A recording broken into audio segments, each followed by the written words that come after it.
Hola a todos y bienvenidos a Sabiduría Económica, el canal donde desenterramos las verdades que los libros de historia a menudo prefieren dejar bajo la alfombra. Hoy nos adentraremos en uno de los secretos más profundos y para algunos más incómodos del siglo XX. Prepárense para cuestionar lo que creían saber, porque hoy vamos a descubrir cómo, detrás de las banderas y los discursos patrióticos, Estados Unidos transformó la guerra en un negocio increíblemente lucrativo. Y no estamos hablando de pequeñas ganancias, sino de la base de un imperio financiero que moldearía el destino del mundo. Durante mucho tiempo, la narrativa oficial nos ha contado que Estados Unidos, un paladín de la justicia y la libertad, intervino en los grandes conflictos mundiales movido únicamente por ideales nobles. Se nos dice que lucharon para detener tiranos, proteger democracias y liberar pueblos oprimidos. Y sí, es innegable que muchos soldados y ciudadanos creyeron firmemente en esas causas y sacrificaron sus vidas por ellas. Pero ¿y si les dijera que detrás de ese heroísmo y esos ideales había una maquinaria económica gigantesca funcionando a toda máquina? ¿Y si les mostrara que, más allá de la defensa de la democracia, había un poderoso motor impulsado por el dinero, la ambición y la búsqueda de influencia global? Hoy vamos a explorar esa perspectiva menos conocida. El punto central de nuestra conversación de hoy es que la guerra, al menos para ciertos sectores de la élite estadounidense, no fue solo una cuestión de defensa o de principios. Se convirtió en un negocio, un mercado donde la destrucción de unos se traducía en la prosperidad y el poder de otros. Y este no es un juicio moral, sino un análisis de cómo funcionaron las dinámicas económicas de la época. No se trata de desmerecer los sacrificios, sino de entender la complejidad de los motivos que impulsaron a una nación a la cúspide del poder mundial. Para entender esto, tenemos que remontarnos a principios del siglo XX, justo antes de que el estruendo de la Primera Guerra Mundial sacudiera a Europa. Fue en este periodo cuando el sistema financiero bélico comenzó a tomar forma, una estructura que se perfeccionaría con cada conflicto y que, a la postre, se convertiría en un pilar fundamental del poder estadounidense. Wall Street, el corazón financiero de Estados Unidos, se transformó de manera drástica. Antes de la guerra, los bancos estadounidenses eran importantes, sí, pero no dominaban la escena financiera global. Ese rol lo ocupaban Londres y París. Sin embargo, con el estallido de la Gran Guerra en 1914, todo cambió. Europa se vio inmersa en una carnicería sin precedentes, y sus economías, antes vibrantes, se vieron sometidas a una presión inmensa. Necesitaban de todo: armas, municiones, alimentos, materias primas. Y aquí es donde Estados Unidos entró en escena, de una manera que pocos anticiparon.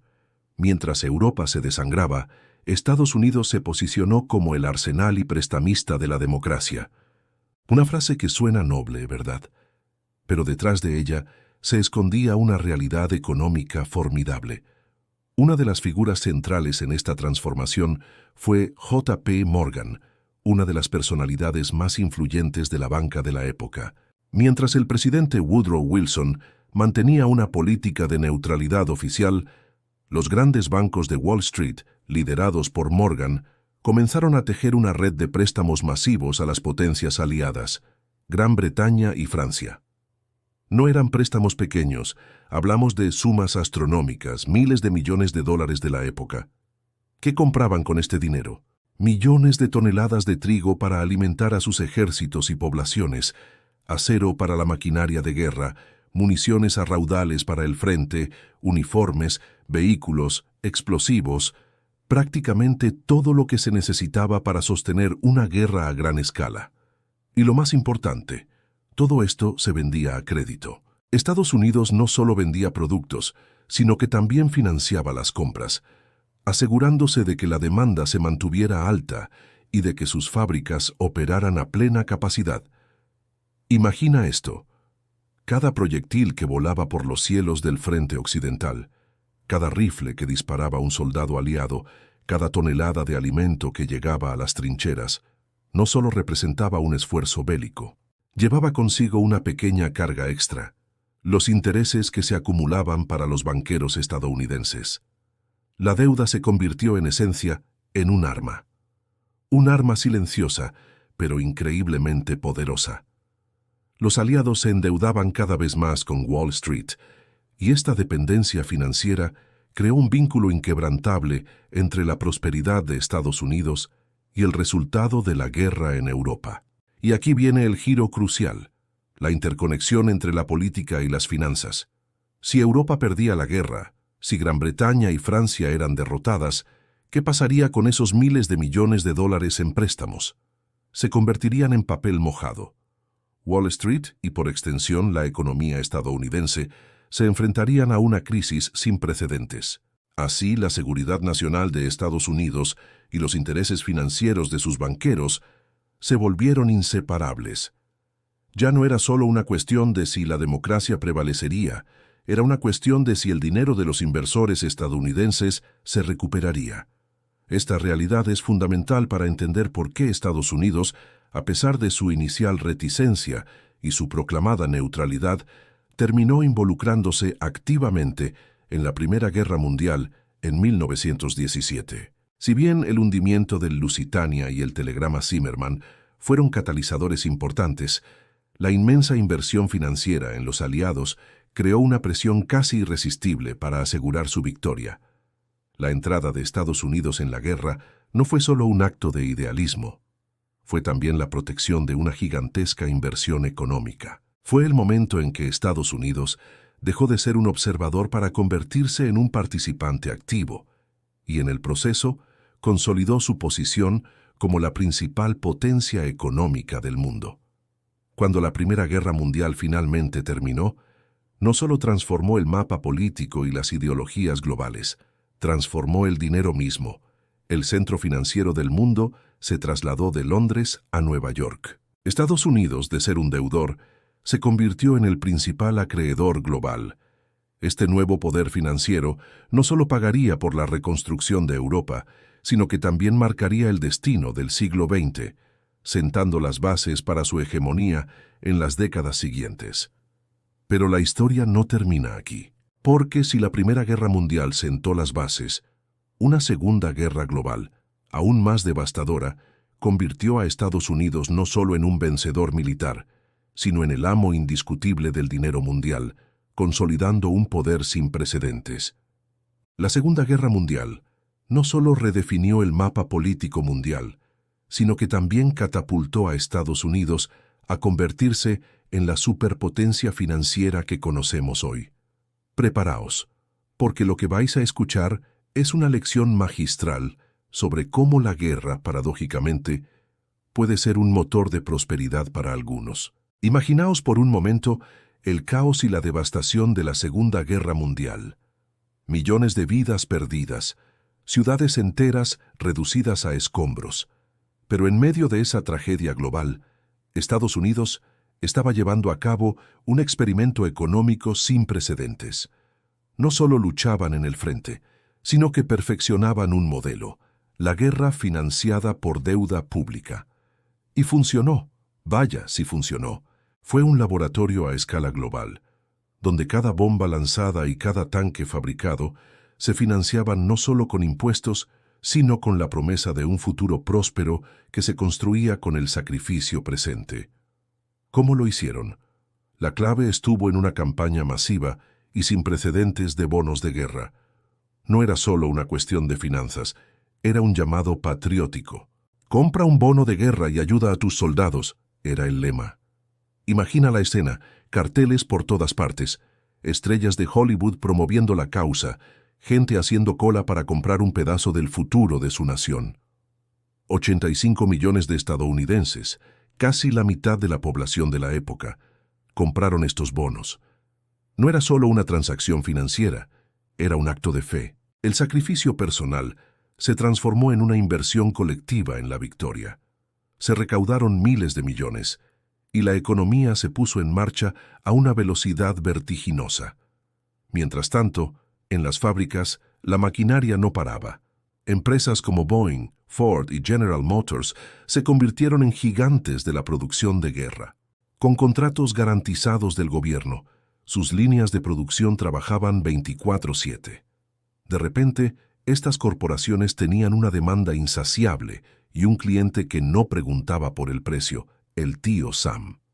Las ganancias se dispararon, se crearon millones de empleos, y la capacidad industrial de Estados Unidos alcanzó niveles nunca antes vistos. Fue una explosión de productividad que sentó las bases de la prosperidad de la posguerra.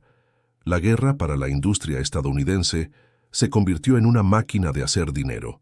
Pero la transformación no fue solo financiera e industrial, fue monetaria.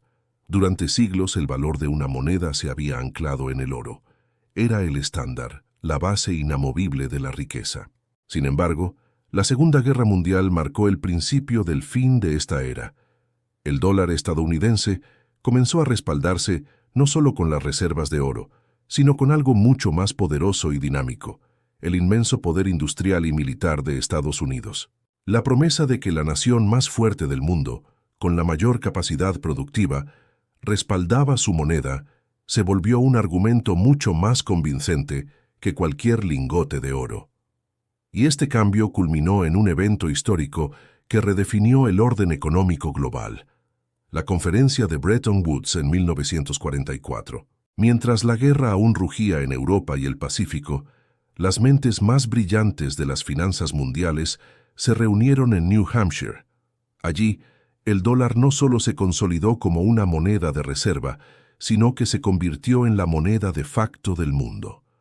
Se acordó que otras divisas importantes estarían fijadas al dólar, y el dólar, a su vez, estaría fijado a una cantidad de oro. Esto le dio a Estados Unidos un poder económico sin precedentes. De repente, el mundo entero necesitaba dólares para comerciar y para reconstruirse. Nacía así el dominio global del dólar. Las repercusiones de estos cambios fueron gigantescas. El dólar se convirtió en el eje del comercio internacional, la moneda en la que se compraban y vendían bienes, se hacían préstamos y se establecían los precios de las materias primas. Este sistema, aunque ha evolucionado, aún mantiene al dólar en una posición privilegiada, confiriendo a Estados Unidos una influencia económica y geopolítica que pocos países pueden igualar. Es una herencia directa de aquella época turbulenta. Pero no todo fue un camino de rosas. Este ascenso meteórico también trajo consigo responsabilidades y, por supuesto, desafíos. Mantener este imperio financiero requería una vigilancia constante y, a menudo, una intervención activa en los asuntos globales. La historia nos enseña que el poder, una vez adquirido, rara vez se cede fácilmente. Y las naciones, como las personas, luchan por mantener su estatus. Cuando las bombas finalmente dejaron de caer, el flujo de dinero no se detuvo. Las guerras que devastaron Europa, que aniquilaron imperios coloniales y dejaron millones de muertos, fueron las mismas que forjaron a Estados Unidos en un imperio financiero global. Pero un imperio de esta magnitud, con un dominio tan vasto, necesitaba ser alimentado, necesitaba mantenerse en movimiento. Y para eso, amigos míos, hacía falta una guerra que, en cierto modo, nunca terminara. La Guerra Fría estaba a punto de comenzar y con ella una nueva fase en la historia de este imperio. Así que, la próxima vez que penséis en la Segunda Guerra Mundial, recordad que más allá de los héroes y las batallas, hubo una profunda transformación económica que reconfiguró el mundo que habitamos hoy. Cómo la guerra pasó de ser un evento extraordinario a una parte integral de la economía global. Prepárense, porque vamos a viajar desde la Guerra Fría hasta los rincones más profundos del siglo XXI para entender la economía de la guerra eterna. ¿Alguna vez se han preguntado cómo el gasto militar se convirtió en una constante, casi un pilar de la economía? Bueno, la respuesta tiene un nombre: keynesianismo militar. Después de la Segunda Guerra Mundial, la idea de que el gasto público podía estimular la economía se puso de moda, y con la Guerra Fría en el horizonte, el gasto en defensa encontró su excusa perfecta: mantener un ejército fuerte, desarrollar nuevas tecnologías bélicas. Todo esto generaba empleos, impulsaba industrias y mantenía el dinero fluyendo. Lo que antes era una necesidad puntual se convirtió en una política económica permanente. Imagínense eso. La guerra, o al menos la preparación para ella, no solo era una cuestión de seguridad nacional, sino también de crecimiento económico. Una paradoja, ¿no creen? Y aquí es donde la cosa se pone aún más interesante. El incentivo del conflicto. Si el gasto militar es bueno para la economía, ¿qué pasa cuando hay más conflictos? Pues más contratos, más préstamos, más demanda de armamento y, claro, más ganancias. No estamos diciendo que las guerras se inicien solo por dinero, pero es innegable que hay intereses económicos poderosos que se benefician enormemente de la inestabilidad global. Las empresas de armamento, los bancos que financian a los gobiernos, los contratistas militares, todos tienen un asiento en esta mesa. Es un ciclo que se alimenta a sí mismo. La amenaza genera gasto, el gasto genera beneficios, y esos beneficios pueden, a su vez, perpetuar la necesidad de más gasto. Un ejemplo perfecto de cómo una guerra puede transformar el dinero es Vietnam. Esta guerra, que duró más de una década, costó a Estados Unidos más de $100.000 millones de la época, una cifra estratosférica. Pero mientras el país se desangraba en el sudeste asiático, ¿quiénes crearon un verdadero festín? Los contratistas militares. Empresas como General Dynamics, Boeing o Lockheed Martin vieron sus acciones dispararse. Los bancos también se llenaron, financiando la guerra con préstamos al gobierno. Vietnam demostró que incluso en un conflicto impopular y costoso en vidas humanas, había enormes intereses económicos que se enriquecían. Fue una lección dura, pero clara, sobre cómo funciona este sistema. Y fue precisamente durante la Guerra de Vietnam cuando el mundo del dinero sufrió una de sus mayores revoluciones: el fin del patrón oro. En 1971, el presidente Richard Nixon tomó una decisión histórica. Desacopló el dólar del oro. Hasta ese momento, cada dólar en circulación estaba, en teoría, respaldado por una cantidad equivalente de oro en las reservas del gobierno. Pero con los crecientes gastos de Vietnam y el déficit comercial, mantener esa paridad se volvió insostenible. Así, el dólar se convirtió en lo que se conoce como una moneda fiduciaria, o fiat. Es decir, su valor ya no residía en un metal precioso, sino en la confianza de la gente en el gobierno que lo emitía. Imagínense el cambio. De repente, el dinero podía imprimirse sin la limitación física del oro, abriendo la puerta a una flexibilidad económica sin precedentes, pero también a nuevos riesgos. Con el dólar liberado del oro, ¿cómo mantuvo Estados Unidos su poder económico global? Aquí es donde entra en juego otra pieza clave del rompecabezas, el petrodólar. Tras la crisis del petróleo de 1973, Estados Unidos llegó a un acuerdo con Arabia Saudita, el mayor productor de petróleo del mundo. ¿El trato? Arabia Saudita vendería su petróleo exclusivamente en dólares estadounidenses y a cambio Estados Unidos le ofrecería protección militar. Pronto, otros países productores de petróleo se unieron a este sistema. Esto significaba que cualquier nación que quisiera comprar petróleo, prácticamente todas las economías modernas, necesitaba primero obtener dólares estadounidenses. Esto creó una demanda artificial gigantesca para el dólar, consolidando su posición como la moneda de reserva mundial y dándole a Estados Unidos una influencia económica y política inigualable. El sistema estaba completo. Dinero, petróleo y guerra formaban un solo engranaje. Pero aún faltaba una pieza para perfeccionar este engranaje de la economía de la guerra eterna. Una pieza que no solo impulsaría el gasto militar a niveles nunca vistos, sino que también transformaría la forma en que las sociedades percibían la seguridad. Esa pieza es el miedo. En el siglo XXI, este sistema se perfeccionaría con una nueva justificación, una que comenzó un día fatídico, el 11 de septiembre. Los eventos de ese día dieron nacimiento a la guerra infinita del nuevo milenio, una era donde la amenaza del terrorismo se convertiría en el motor de una expansión militar y de seguridad que cambiaría para siempre el panorama global. La necesidad de combatir el terrorismo, de proteger las infraestructuras críticas, de vigilar las fronteras, todo esto generó nuevas industrias, nuevos contratos y una justificación constante para un gasto militar creciente. El miedo se convirtió en el combustible. Así que, como hemos visto, la economía de la guerra eterna no es una simple coincidencia, sino un sistema complejo y cuidadosamente construido a lo largo de décadas.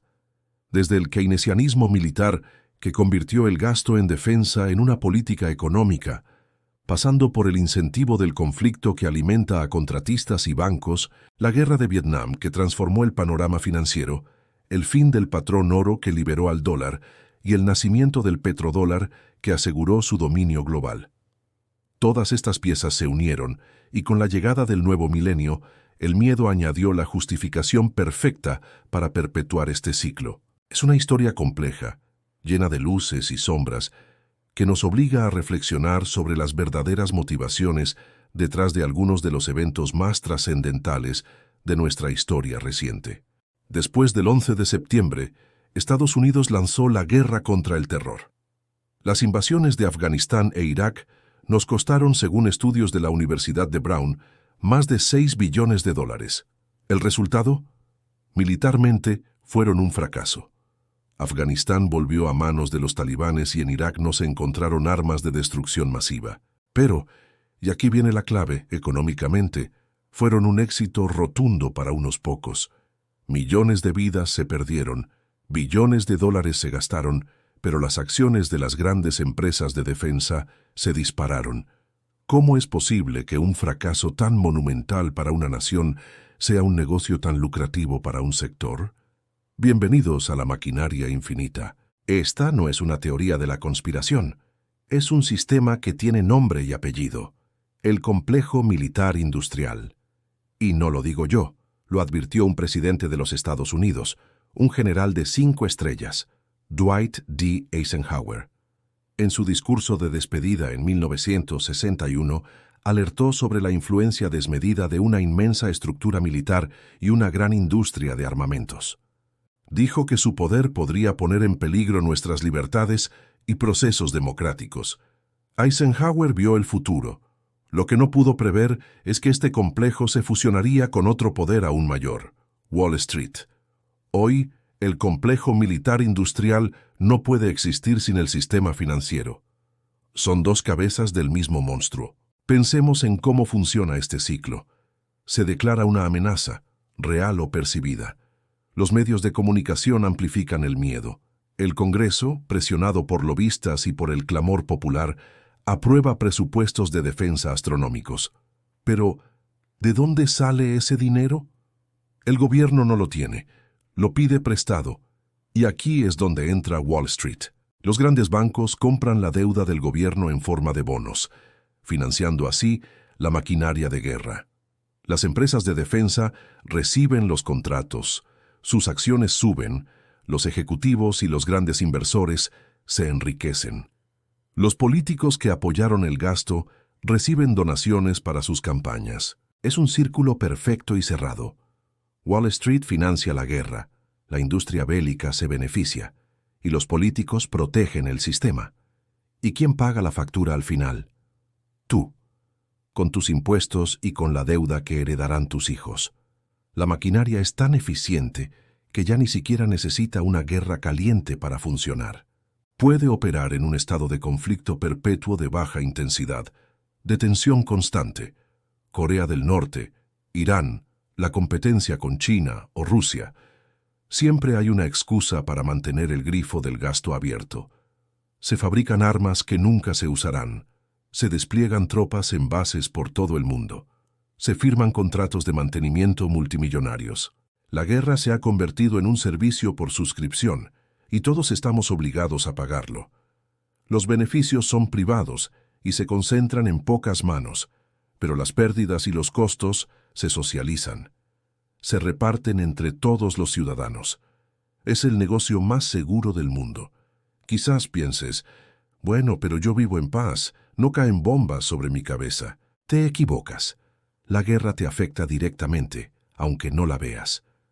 ¿Cómo? A través de tu bolsillo. Cuando un gobierno imprime dinero o se endeuda masivamente para financiar guerras, el valor de tu moneda se diluye. Eso se llama inflación.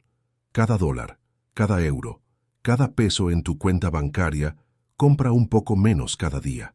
Es un impuesto silencioso que te roba poder adquisitivo sin que te des cuenta. Además, parte de tus impuestos, en lugar de ir a sanidad, educación o infraestructuras, se destina a pagar los intereses de esa deuda de guerra y a financiar el siguiente ciclo.